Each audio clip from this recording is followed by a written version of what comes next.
दोस्तों, एक घने जंगल के बीच एक शांत झील के किनारे एक नन्हा हिरन अपने परिवार के साथ रहता था। उसका नाम चंदन था। चंदन एक चंचल, मासूम और बेहद भावुक हिरन था। उसकी आंखों में आजादी के सपने थे, जंगल को जानने के और सबसे ज्यादा अपने बूढ़े पिता वृंदावन को खुश रखने के। चंदन की माँ संध्या कुछ साल पहले ही शिकारी के जाल में फंसकर दुनिया से चली गई थी। तब से उसके पिता ही उसके लिए सब कुछ बन गए थे। उसके लिए उसके पिता, माँ और सबसे अच्छा दोस्त भी थे। वृंदावन ने अपने बूढ़ी टांगों के बावजूद चंदन को हर चीज सिखाई, जैसे खतरे को सूंघना, पत्तियों की आवाज से शिकारी का अंदाज लगाना और सबसे जरूरी, भागना। दोस्तों, वृंदावन ने कहा था, बेटा, जंगल में जीना है तो दौड़ना सीखो, लेकिन अगर कभी किसी को बचाने के लिए रुकना पड़े तो रुकना मत भूलना। चंदन ने उस बात को दिल से लगा लिया था। एक दिन चंदन और वृंदावन झील के पास पानी पी रहे थे। सुबह की हल्की धूप झील की सतह पर नाच रही थी। अचानक एक अजीब सी खामोशी छा गई। चंदन ने कान खड़े किए, जैसे कोई हल्की सी सीटी की आवाज थी। बस समझ गया,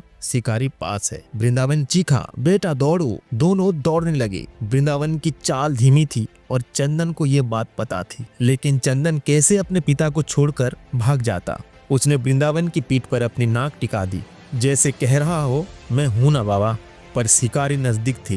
गोलियों की आवाज गूंज रही थी। चंदन जानता था कि अगर वह नहीं रुका तो शायद वह बच जाएगा, लेकिन उसके दिल में एक ही ख्याल था, बिना बाबा के मैं किस काम का। चंदन ने अचानक दौड़ बंद कर दी। वह पीछे मुड़ा और शिकारी की ओर दौड़ा। वो सोचा, शायद शिकारी का ध्यान भटक जाए और मेरे बाबा बच जाए। उसका दिल जोर जोर से धड़क रहा था, लेकिन उसमें कोई डर नहीं था, बस अपने पिता की आंखों की चिंता थी। शिकारी चौंक गए। उन्होंने बंदूक चलाई, गोली चली और चंदन की बगल से निकल गई। वह एक झाड़ी में छलांग लगाकर गुम हो गया। दोस्तों, वृंदावन इस सब को दूर से देख रहा था। उसकी आंख भर आई। वृंदावन ने चीखते हुए पुकारा, पर चंदन गायब हो चुका था। अगले कई दिन वृंदावन ने अपने बेटे को खोजा। हर पेड़, हर झाड़ी, हर पगडंडी पर चंदन की महक ढूंढी। उसकी आवाज सुनने की कोशिश की, लेकिन बाकी हिरन ने कहा वह शायद शहीद हो गया। पर वृंदावन ने हार नहीं मानी। उसके लिए चंदन सिर्फ एक बेटा नहीं था, वह उसका जीने का वजह था। एक सुबह जब कोहरा घना था और झील के पास घास पर ओस जमी थी, वृंदावन ने एक जानी पहचानी सी गंध महसूस की। उसने सिर उठाकर देखा तो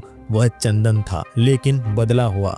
उसकी आंखों में डर नहीं था, गहराई थी। उसके शरीर पर खरोंचे थी, लेकिन उसकी चाल में आत्मविश्वास था। चंदन ने धीमे से कहा, बाबा। वृंदावन की आंखों से आंसू झरने लगे। उन्होंने बेचैनी से चंदन को गले लगाया। वो जंगल कुछ पलों के लिए सबसे शांत और सबसे सुंदर जगह बन गया। उस दिन के बाद चंदन केवल एक हिरन नहीं रहा, वह एक प्रतीक बन गया, हिम्मत, बलिदान और प्यार का प्रतीक। छोटे हिरन उससे सीखने लगे और वृंदावन ने गर्व से हर एक को सिखाया, दौड़ना जरूरी है, लेकिन दिल से दौड़ो, अकेले नहीं, अपने अपनों के लिए दौड़ो। दोस्तों, सालों बाद चंदन के सिर को सहलाते हुए उसके बाबा वृंदावन ने अंतिम सांस ली। उस दिन चंदन की आंखें फिर से भर आई, पर अब वह अकेला नहीं था, पूरे जंगल उसके साथ था। वह फिर से दौड़ा, लेकिन इस बार डर से नहीं, यादों के साथ। तो दोस्तों, ये कहानी से हमें यह सीख मिलती है, कभी कभी जीतने के लिए रुकना जरूरी होता है। सच्चा प्रेम वही होता है जो खतरे में भी साथ ना छोड़े। जंगल का नियम है भागो, लेकिन रिश्तों का नियम है थमो, थामो, निभाओ। तो दोस्तों,